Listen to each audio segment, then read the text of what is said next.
There comes a Christmas when you suddenly realize the gifts don't matter nearly as much as they used to. It's not the boxes under the tree that hold your attention anymore. It's the faces around it, the voices, the quiet moments you once rushed past. If you're over 60, you may already know what I'm talking about. And if you don't yet, this Christmas might be the one that teaches you. Because sometimes, without any announcement at all, you realize this could be one of the last Christmases when everyone you love is still in the same room. And when that realization comes, everything changes. I've spent many years listening to older adults talk about family, regret, love, and time. Not in books alone, but in real conversations, quiet kitchens, and hospital waiting rooms. What I've learned is simple and often painful. Near the end of life, people rarely talk about the gifts they gave. They talk about moments, about presents, about the things they almost said, and the small things they're glad they did. This story comes from that wisdom. George was 78 when it finally hit him. He stood in the living room one December evening, holding a box of old Christmas ornaments. Some were chipped, some had names written on the bottom in faded marker. Danny, age 5. Laura, 1989. He lowered himself into the armchair slowly, knees stiff, breath careful. The house was full this year, his children, their spouses, grandchildren running through the hallway like sparks of energy. And yet, George felt something unfamiliar. Not sadness, not fear, awareness. He realized, quietly, without drama, that this might be one of the last Christmases where everyone could still come home at once. No one had said it, but his body knew it.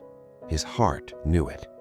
And suddenly, the question wasn't, what should I buy them? It was, how do I show them I was here while I still can? Let's slow this moment down using a simple framework. Situation. George had always been a good provider. Christmas meant gifts, carefully chosen, often expensive. That was how he showed love. Desire.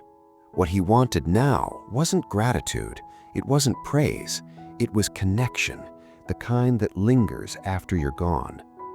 Conflict. He didn't know how to give that.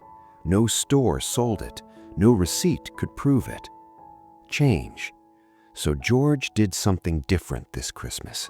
Something smaller, something quieter. And without realizing it, he gave his family gifts they would remember for the rest of their lives. Research backs this up. According to studies from Harvard's long-running research on adult development, the strongest predictor of happiness and emotional well-being later in life is not wealth, success, or material comfort, but the quality of close relationships. Psychologists also tell us that memories are formed most strongly during emotionally safe, meaningful moments, not during moments of excitement or expense. In palliative care research, when people are asked what mattered most near the end of life, they almost never mention possessions. They mention feeling seen, feeling appreciated, feeling loved without conditions. And those feelings are built through small gestures, repeated with sincerity. George didn't know the research, but something in him understood the truth of it. The first thing George did was simple. That Christmas morning, before anyone opened a single gift, he asked everyone to sit down. No speech, no lecture. He just said, "Before we start, I want to look at all of you." That pause, that quiet moment of presence, became the first gift. Not rushing, not checking the clock, just being there. Later that day, while the grandchildren played on the floor, George did something else. He noticed. He noticed when his daughter looked tired. He noticed when his son grew quiet in the corner. Instead of fixing, instead of advising, He placed a hand on a shoulder, poured a cup of coffee, sat beside them without asking questions. That was another gift, being emotionally available without demanding anything in return. That evening, George pulled out an old photo album. He didn't narrate it like a history lesson. He simply told one small story about each child. Not achievements, not mistakes, moments. "You probably don't remember this," he said softly, "but I do." That gift, remembering, landed deeper than anything wrapped in paper. Later, when the house grew quieter, George did something that surprised even himself. He said, "Thank you." Not casually, not in passing. He looked each adult child in the eye and said, "Thank you for being part of my life. I know it hasn't always been easy." No defense, no explanation. That honesty, that humility was another gift. Before bed, he hugged his grandchildren longer than usual. No words, just warmth. Another gift. The next morning, as people packed to leave, George didn't remind them to call more often. He didn't express guilt. He simply said, "I'm glad you're here. That's enough for me." That acceptance became one more gift. And finally, perhaps the most powerful, he let the day be imperfect. Noise, spilled drinks, messy schedules. He didn't correct, didn't control. He chose peace over order. That too was a gift.